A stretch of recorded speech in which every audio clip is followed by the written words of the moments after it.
اعوذ باللہ من الشیطان الرجیم۔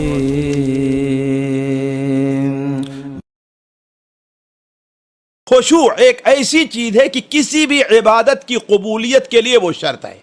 دیکھیے یہ فرق واضح کر دوں کہ عبادت کا قبول ہونا اور چیز ہے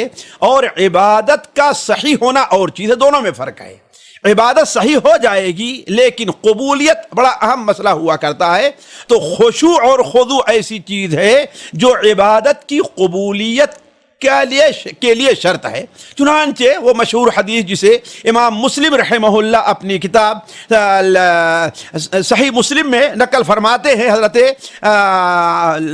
عثمان رضی اللہ عنہ کی حدیث ہے جسے حضرت عمر ابن سعید ابن عاص نقل کرتے ہیں۔ وہ بیان فرماتے ہیں کہ حضرت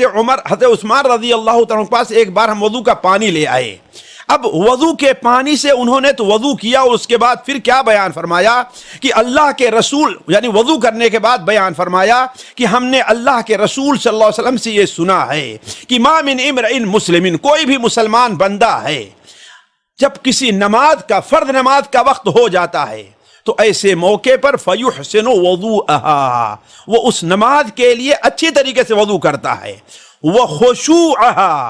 اور نماز میں خشوع کا بھی اہتمام کرتا ہے، ورکوعها، اور نماز میں رکوع کا بھی اہتمام کرتا ہے، تو الا کانت کفارۃ لما قبلها من الذنوب، تو اس نماز سے پہلے جتنے بھی گناہ کر چکا ہے یہ نماز ان تمام گناہوں کا کفارہ ہوتی ہے۔ ذرا دیکھیں اگر زندگی بھر وہ گناہ کام کرتا رہا ہے تو وہ نماز جن میں 3 شرطیں اس یہاں پر ذکر کی گئی ہیں کہ وضو کو صحیح طور پر کرے اور اس میں خشوع اختیار کرے، اور وہ بندہ رکوع اور سجود کا بھی اہتمام کر رہا ہے، تو کیا ہے اس نماز سے پہلے جتنے گناہ ہو چکے ہیں اس کا کفارہ ہے، لیکن شرط یہ ہے کہ ما لم یؤت کبیرہ، شرط یہ ہے کہ وہ کسی کبیرے کا ارتکاب نہ کرتا رہا ہو۔